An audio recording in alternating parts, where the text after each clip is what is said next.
Hello, सबको नमस्ते। अगर आपके दिल को छू जाने वाली कहानियाँ पसंद हैं तो चैनल को सब्सक्राइब ज़रूर करें। मेरा नाम कविता है और मैं अभी 22 साल की हूँ। गांव की हूँ मैं, लेकिन अब शहर में रहती हूँ काम करने के लिए। मेरी आंखें काली काली हैं जैसे रात की गहराई और बाल लंबे लंबे जो कमर तक लहराते हैं। मेरी कमर पतली है लेकिन काम करते वक्त वो थोड़ी हिलती डुलती है जो कभी कभी लोगों की नज़रें खींच लेती है। मेरी स्किन गोरी नहीं है लेकिन चिकनी है जैसे दूध की मलाई। मैं ज़्यादा मेकअप नहीं करती, बस थोड़ा काजल और लिपस्टिक जो मेरे होठों को और चमकीला बना देता है। मैं सिंपल लड़की हूँ, लेकिन कभी कभी जब मैं हंसती हूँ तो मेरी हंसी में एक ऐसी मिठास होती है जो लोगों को रोक देती है। अब मैं आपको अपनी एक कहानी सुनाती हूँ जो मेरे साथ घटी। ये कहानी है मेरे मालिक और मेरी। चलिए शुरू करती हूँ। ये बात तब की है जब मैं गाँव से शहर आई थी। मेरे घर में पैसे की तंगी थी, बापू बीमार रहते थे और माँ घर संभालती थी। मैंने सोचा शहर जाकर कोई काम ढूंढ लूँ। एक दोस्त ने बताया कि एक अच्छे घर में नौकरानी की ज़रूरत है। वो घर बड़ा था लेकिन परिवार छोटा। मालिक का नाम विजय जी था। उम्र करीब 35 साल। अकेले रहते थे क्योंकि उनकी बीवी कुछ साल पहले गुजर गई थी। वो एक छोटी फैक्ट्री चलाते थे जहाँ कपड़े बनते थे। मैं पहली बार उनके घर गई इंटरव्यू के लिए। दरवाज़ा खोला तो विजय जी खड़े थे, लंबे चौड़े साफ सुथरे कपड़े पहने। उन्होंने मुझे ऊपर से नीचे देखा, लेकिन नज़रें ऐसी नहीं थीं जो गलत लगे। आओ कविता, बैठो, उन्होंने कहा। मैं सोफे पर बैठी। मेरी साड़ी थोड़ी ऊपर सरक गई थी लेकिन मैंने तुरंत ठीक की। वो चाय लाए और बातें करने लगे। तुम्हें क्या क्या काम आता है? खाना बनाना, सफाई, कपड़े धोना? मैंने हाँ कहा, लेकिन उनकी बातों में कुछ ऐसा था जैसे वो कह रहे हों, तुम्हारी मुस्कान अच्छी है, घर में रोशनी लाएगी। मैंने सोचा शायद वो अकेले हैं तो थोड़ी तारीफ कर रहे हैं, लेकिन मेरे मन में एक झिझक थी क्योंकि गाँव में सुना था कि शहर के मालिक कभी कभी नौकरानियों से ज़्यादा उम्मीद रखते हैं। खैर, काम शुरू हो गया।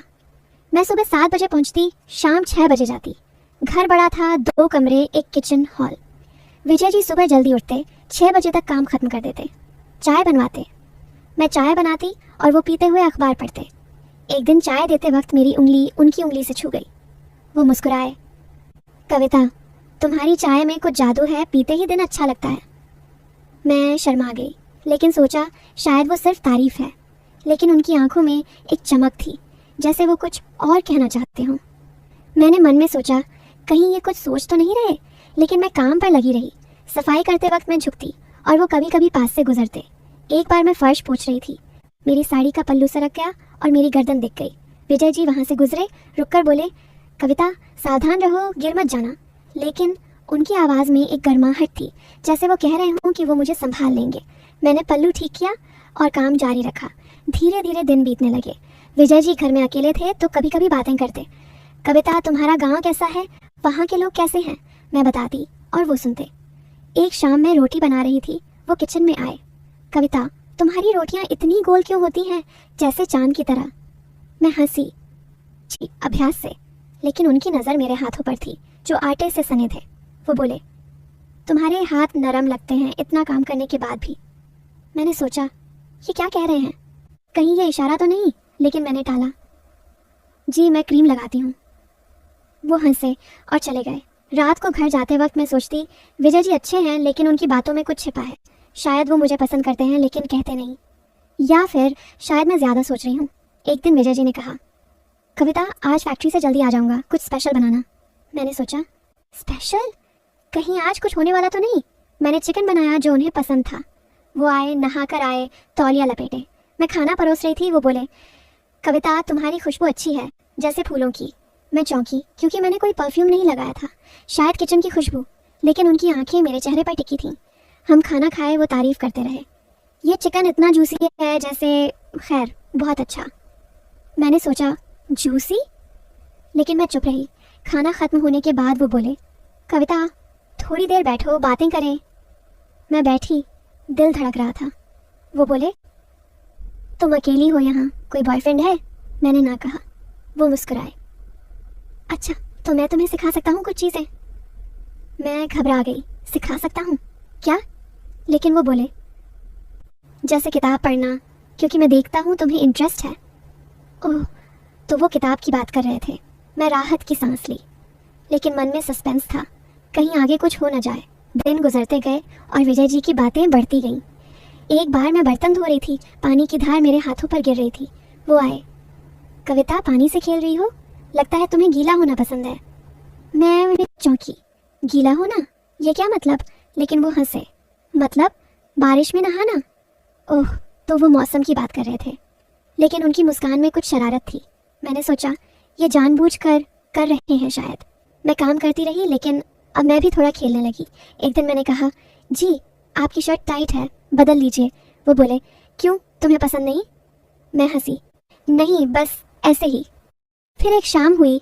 विजय जी ने कहा, कविता आज घर में कुछ काम है, रुक जाओ थोड़ी देर। मैं रुकी।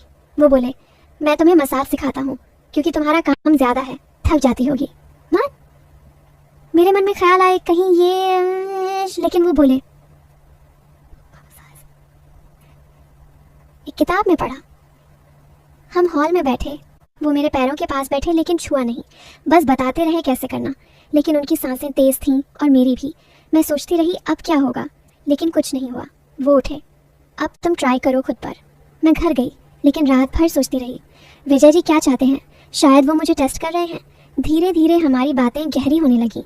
विजय जी अपनी बीवी के बारे में, वो बहुत अच्छी थी लेकिन चली गई, अब घर सुना लगता है। मैंने कहा, जी समय लगेगा। वो बोले, तुम्हारी मौजूदगी से घर भरा लगता है जैसे कोई साथी। साथी? मेरे मन में फिर सवाल, लेकिन मैंने कहा, जी मैं तो नौकरानी हूँ। वो हंसे, नहीं तुम दोस्त जैसी हो। एक दिन मैं सफाई कर रही थी उनके कमरे की। अलमारी खोली तो कुछ पुरानी तस्वीरें मिली उनकी बीवी की। मैं देख रही थी, वो आए। कविता ये मेरी पत्नी थी, तुम्हारी तरह ही मुस्कुराती थी। मैंने कहा, पोते बहुत सुंदर थी। वो पास आए, मेरे कंधे पर हाथ रखा लेकिन तुरंत हटा लिया। सॉरी बोले, लेकिन वो स्पर्श गर्म था। मैं शर्मा गई लेकिन कुछ नहीं कहा। अब बातें और बढ़ी। विजय जी ने मुझे किताब दी, पढ़ो अच्छी है। किताब रोमांटिक थी लेकिन मैंने पढ़ी। एक शाम लौटाते वक्त बोली, जी अच्छी थी लेकिन अंत में ट्विस्ट था। वो बोले, जिंदगी भी ऐसी है, ट्विस्ट से भरी। उनकी नज़रें मेरी आंखों में थीं। मैंने सोचा कहीं वो प्रपोज तो नहीं करेंगे, लेकिन नहीं किया। इसके बजाय बोले, कविता तुम्हारी आंखें बोलती हैं, जैसे कुछ कहना चाहती हूँ। मैं हंसी, जी क्या कहती हैं? वो बोले, शायद कि तुम खुश रहो। लेकिन उनकी आवाज़ में गहराई थी। एक दिन विजय जी बीमार पड़ गए, लेकिन वो क्लिशे नहीं था। दरअसल फैक्ट्री में एक मशीन से उनका हाथ थोड़ा चोटिल हो गया। मैंने दवा लगाई। दवा लगाते वक्त मेरे हाथ उनके हाथ पर थे। वो बोले, कविता तुम्हारे हाथों में जादू है, दर्द कम हो जाता है। मैंने कहा, जी बस दवा है। लेकिन उनकी उंगलियां मेरी उंगलियों से सटी थीं। मैंने धीरे से हाथ हटाया, लेकिन मन में सस्पेंस बढ़ता गया। कहीं आज रात कुछ कह दे, लेकिन नहीं। फिर समय बीता। मैंने नोटिस किया कि विजय जी मुझे देखते हैं जब मैं काम करती हूँ। एक बार मैं बाल बांध रही थी, मेरी गर्दन खुली थी। वो बोले, कविता तुम्हारी गर्दन पर तिल है, जैसे कोई राज। मैं चौंकी, तिल? वो कैसे देखा, लेकिन हंसी, जी बचपन से है। वो बोले, राज अच्छे होते हैं, खोलने में मज़ा है। राज खोलना? मैंने टाला। अब कहानी थोड़ी आगे बढ़ती है। 1 महीना बीत गया। विजय जी ने कहा, कविता तुम्हें साड़ी अच्छी लगती है, लेकिन कभी सूट ट्राई करो। मैंने कहा, जी क्यों? वो बोले, बस बदलाव अच्छा लगता है नई चीज़ें देखने में। नई चीज़ें? मैं सोचती रही। फिर एक दिन मैं सूट पहन कर गई। वो देखकर बोले, वाह कविता तुम और भी मतलब अच्छी लग रही हो। उनकी आंखें चमक रही थीं। हम चाय पी रहे थे। वो बोले, तुम्हारी कमर में घंटी बांधो, आवाज़ अच्छी आएगी। घंटी? जैसे नाचने वाली? लेकिन वो बोले, नहीं बस घर में पता चले तुम कहाँ हो। ओह, लेकिन सस्पेंस बना रहा। धीरे धीरे मैं भी खुलने लगी। मैं बताती अपनी कहानियाँ, गांव की, दोस्तों की। विजय जी सुनते और कहते, कविता तुम्हारी आवाज़ में संगीत है, सुनते रहने को जी करता है। जी करता है क्या? लेकिन कुछ नहीं। एक शाम हम बालकनी में खड़े थे, हवा चल रही थी, मेरे बाल उड़ रहे थे। वो बोले, कविता तुम्हारे बाल छूने का मन करता है, जैसे रेशम। छूने का मन? मेरे दिल की धड़कन बढ़ी। मैंने कहा, जी मत छुओ। वो हंसे, नहीं छूंगा, बस कह रहा हूँ। लेकिन वो करीब आए, लेकिन रुक गए। सस्पेंस पीक पर था। फिर एक दिन विजय जी ने कहा, कविता आज रात रुक जाओ क्योंकि कल सुबह जल्दी काम है। रात रुकना? मेरे मन में 1000 ख्याल, कहीं ये। लेकिन वो बोले, गेस्ट रूम में सो जाना। मैं रुकी। रात को मैं सो नहीं पाई। क्या होगा? लेकिन कुछ नहीं हुआ। सुबह वो बोले, अच्छी नींद आई? मैंने हाँ कहा, लेकिन उनकी मुस्कान में कुछ था। अब कहानी और गहरी होती है। विजय जी ने मुझे पैसे दिए, कविता नए कपड़े खरीद लो। मैंने खरीदे। जब पहनी, वो बोले, फिटिंग अच्छी है, बॉडी पर सूट करती है। बॉडी पर? मैं हंसी। फिर बातें होती रहीं।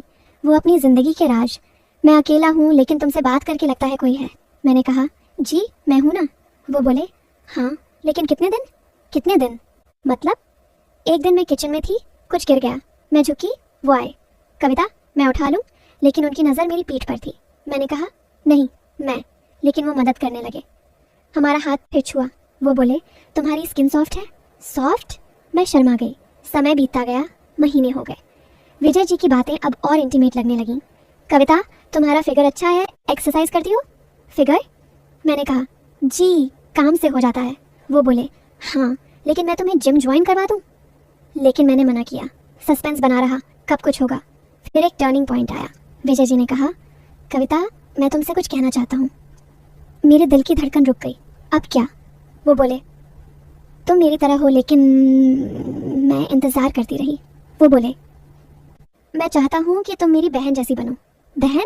मैं चौंकी। जी? वो बोले हाँ, मेरी कोई बहन नहीं है, लेकिन तुम्हें देखकर लगता है मैं तुम्हारी शादी करवाऊंगा अच्छे लड़के से। ओह, तो ये था। लेकिन कहानी यही नहीं रुकी। वो बोले मैंने तुम्हें टेस्ट किया, देखा कि तुम कितनी ईमानदार हो, तुम कभी गलत नहीं गई। मैं हंसी, लेकिन मन में राहत थी, लेकिन थोड़ा दुख भी, क्योंकि मैं भी थोड़ा पसंद करने लगी थी। लेकिन वो बोले नहीं, मैं तुम्हें बेटी जैसी मानता हूँ। अब मेरी बीवी की याद में मैंने सोचा कोई साथी हो, लेकिन तुमने दिखाया कि दोस्ती क्या है। फिर क्या? विजय जी ने मेरी मदद की, मेरे गांव में पैसे भेजे, बापू का इलाज करवाया और एक अच्छा लड़का ढूंढा जो मेरे जैसा था, गांव का। शादी हुई और विजय जी भाई जैसे खड़े रहे। अब मैं खुश हूँ और विजय जी भी। कभी कभी मिलती हूँ, वो कहते हैं कविता तुमने मेरी ज़िंदगी बदल दी। तो ये थी मेरी कहानी, लेकिन वैसी नहीं जैसी आप सोच रहे होंगे। ये थोड़ी अलग है, थोड़ी मज़ेदार, थोड़ी रहस्यमयी, थोड़ी मसालेदार लगी शुरू में, लेकिन अंत अच्छा। लोग सोचते रहे कि कुछ होगा, लेकिन हुआ कुछ और अच्छे लोग देखते कि ये दोस्ती की कहानी है। सब खुश। दोस्तों अगर आपको ये कहानी अच्छी लगी तो चैनल को सब्सक्राइब करें, शेयर करें और वीडियो को लाइक करें, शेयर करें। Thanks for watching.